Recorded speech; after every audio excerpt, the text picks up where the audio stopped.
My dear friend, have you ever heard a question that seemed harmless, spoken in a gentle tone with an innocent smile, yet deep inside you felt something wasn't right? The moment you answered, you realized you had just stepped into a game you could never win. That is the art of the liar. They don't just deceive with words, they know how to deceive with questions. I've lived more than 6 decades, working for decades with people in their 50s, 60s, even 70s. And I've realized this: the older we get, the sharper we become at sensing truth. Yet at the same time, the easier it is to be caught in the subtle traps of manipulation. Why? Because liars rarely attack directly. They plant tiny seeds of doubt and then sit back waiting for you to destroy yourself. The ancient Romans saw this clearly. Seneca, Epictetus, Marcus Aurelius, all Stoic philosophers warned us long ago. And yet over 2,000 years later, the tricks haven't changed. They've only grown more polished, more subtle. I recall one autumn morning, a patient in her 60s sat before me, her voice trembling. "Doctor, I don't understand. Every time I share what I feel, my children laugh and say I'm too sensitive." Over time, I started to believe I was truly weak, that the problem wasn't them, but me. I looked into her eyes and saw the weariness of years. Yet I knew deep down it wasn't weakness.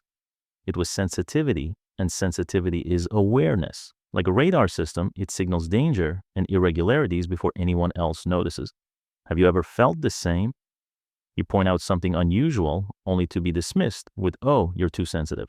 Or at work, you question the transparency of a decision and someone laughs. "Don't overreact, it's just business." They make you believe your awareness is the problem. But the truth is the opposite, that awareness is the shield protecting you from harm. The Stoics taught we suffer more in imagination than in reality. Manipulators know this well. They plant doubt in your imagination, making you fight with yourself instead of confronting them. That's when you become their pawn. Imagine this: a wife quietly notices subtle changes in her husband's behavior. At first, everyone says she's imagining things, that she's too sensitive. But months later, the truth surfaces: an undeniable betrayal. Or an accountant teased for being paranoid because he always scrutinizes the details, and yet he's the one who uncovers a multi-million-dollar fraud. You see, sensitivity is not a burden, it is a gift. It's an early warning, like a bell that rings before the fire erupts. Marcus Aurelius, the Stoic emperor, once said, "If someone can prove me wrong, I will gladly change. For I seek the truth, not victory. Those who truly value you will never make you feel guilty for your awareness. Only those with something to hide fear your perception." And this is what I want you to remember next time someone looks into your eyes and says, "Why are you so sensitive? Don't get angry. Don't get defensive." Take a deep breath, stay calm, and reply, "I'm not sensitive. I'm observant." Does that bother you? Just one sentence, and you'll see their mask begin to slip. I know at our age, we don't care for pointless arguments anymore. We don't need to prove ourselves by shouting in a room. But we also refuse to be turned into the weak one. The Stoic doesn't chase noise. The Stoic simply holds steady and lets truth reveal its own light. You see, manipulators have only one weapon: your reaction. If you get angry, they win. If you feel guilty, they win. But if you stay calm, if you watch them with steady eyes, unshaken, their weapon becomes useless. And in that moment, you are no longer the pawn. You become the player, the one holding the pieces on your own chessboard. My dear friend, now I want us to move to the second question, one of the most dangerous traps liars often use. You trust me, right? At first, it sounds sweet, gentle, even affectionate. But underneath, this is not really a question, it's a trap. I've seen many people fall into this trap. One of my patients, Henry, now over 65, told me that for years he did business with a close friend. Every time Henry asked about unclear money in the books, the man would lean in, look him straight in the eye, and say, You don't trust me? We've been friends for life. And so, afraid of seeming suspicious, Henry stayed silent. Until one day, everything collapsed and he realized the painful truth. Trust given too easily is an open door for betrayal. Have you ever felt that way? In a relationship, when you sensed something was wrong and your partner quickly replied, "You don't trust me." One question and suddenly you feel guilty as if you were the one in the wrong. The truth is, someone truly trustworthy never needs to ask that question. They prove it every day through actions, through steadiness, through consistency. But the one who keeps asking, "You trust me, right?" is really asking for a free pass ticket to bypass your reason and caution. Epictetus once warned, "You cannot learn what you think you already know." Manipulators know this well. They use that question to shut down your curiosity and to make you feel guilty for wanting to verify the truth. But Stoicism teaches us this caution is not betrayal, caution is wisdom. Remember, this trust is not a gift you're forced to give. It is a fortress built stone by stone through time, through truth, through consistency. If someone demands your trust instantly without proof or without action, you have every right to calmly reply, "Trust is earned through consistency." Are you asking me to ignore my judgment? That answer doesn't need to be loud or harsh. It's simply a light shining on what they want hidden. An honest person won't fear it. They'll continue to prove themselves. But the liar will stumble, change the subject, or get angry. And in that moment, you see their true face. Ask yourself this: how many times in your life have you given trust simply because you were afraid of being seen as suspicious? And how many times did it cost you through pain, through tears, through wasted years? You're not alone. Everyone has been there. But after 50, we learn that trust is precious and it cannot be handed over just because of one pressuring question. Take a deep breath. Keep calm in your eyes, and remember, no one has the right to ask you to give up your clarity in exchange for blind faith. My dear friend, now let's move to the third question manipulators often use. Are you accusing me of something? At first it may sound harmless, but in truth, it's a subtle defensive weapon. It's like a mirror held up to reflect blame, turning you, the one searching for truth, into the guilty party. I've seen this many times. One of my patients, Linda, age 62, told me her husband often acted suspiciously late-night phone calls, quickly deleted messages. When she asked, "Are you hiding something from me?" his answer was always, "Are you accusing me? How could you think that of me?" Just one sentence, and Linda immediately felt wrong. Instead of demanding answers, she began to defend herself. "No, I didn't mean that." And in that moment, her power slipped away. Do you recognize this pattern? You ask a question, seeking clarity, and instantly you're made into the accuser. You're pushed into defense, explaining, apologizing, while the truth stays hidden in the dark. Marcus Aurelius once wrote, "The best answer to anger is silence." But in Stoicism, silence does not mean surrender. It is a strategy, a refusal to play by someone else's rules. Picture a courtroom. If the guilty could make the judge apologize, the trial would collapse. That's exactly what "Are you accusing me?" is designed to do. So how would a Stoic respond? Not with panic, not in haste. They stand still, calm in their eyes, pause for a moment, and then gently reply, "Should I be?" Just 3 words, yet the entire game shifts. You're no longer the guilty one. The question returns to where it belongs on the other person. Imagine this at work. An employee suspects his boss of embezzling funds. When confronted, the boss snaps, "Are you accusing me of stealing?" If the employee rushes to deny, the conversation ends. But if he calmly looks and replies, "Should I be?" the mask begins to slip. Or in a relationship, you notice unusual secrecy and your partner reacts, "Are you accusing me of cheating?" A dramatic defense. But instead of panicking, you smile softly and ask, "Should I be?" And the truth reveals itself through their reaction. Remember, this truth is never afraid, and wisdom never apologizes for observing. The Stoic knows we don't need to fall into the liar's battlefield. We don't need to shout, we don't need to scramble, we only need to stand still like a mountain in the storm. And it's that calmness that makes masks fall faster than any accusation. So next time you hear, "Are you accusing me of something?" don't rush to defend yourself. Take a breath, stand tall, look into their eyes, and let silence lead. Then calmly reply, "Should I be trust me in that moment?" You'll see the difference between someone seeking truth and someone running from it. My dear friend, we've just talked about questions that can push you into defense, but there's another one even more dangerous. It's not just a trap, it's a carefully staged performance. Would I ever lie to you? At first, it sounds sweet, almost wounded, as if you've insulted their honor by daring to doubt them. But pause for a moment. Ask yourself, why would an honest person need to ask that? A person of integrity doesn't need to convince you they aren't lying. Their actions and consistency speak for themselves. Day after day, the truth reveals itself naturally.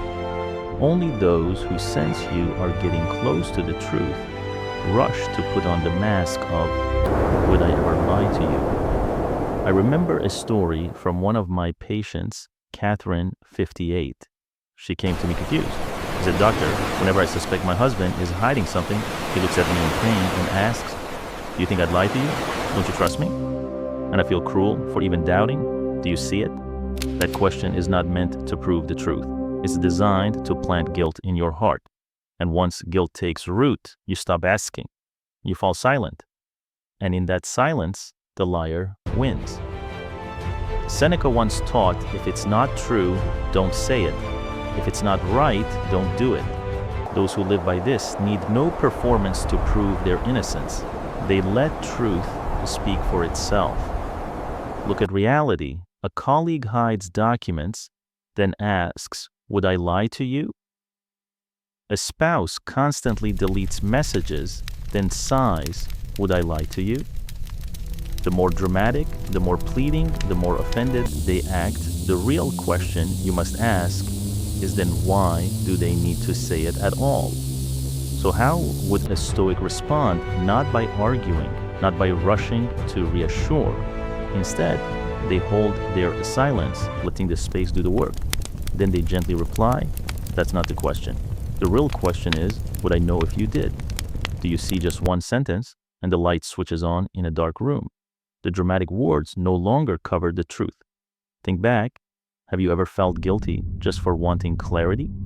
Have you stayed silent because you thought you were cruel for doubting? But here's what I want you to remember. Truth is never afraid of questions. Only liars fear the light. The Stoic doesn't seek victory in arguments. We seek clarity. And when clarity arrives, there is no need for accusations. The dishonest reveal themselves. You're not cruel for wanting to live in truth. You're not harsh for asking questions.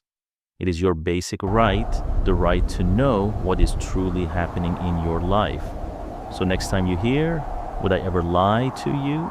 smile, keep calm in your eyes, and remember, it is your composure that becomes the mirror exposing the truth they want to hide. My dear friend, when all other tricks fail, when denial no longer works, when distraction no longer deceives, the liar often pulls out their final card. And that card is called, "Can't we just move on?"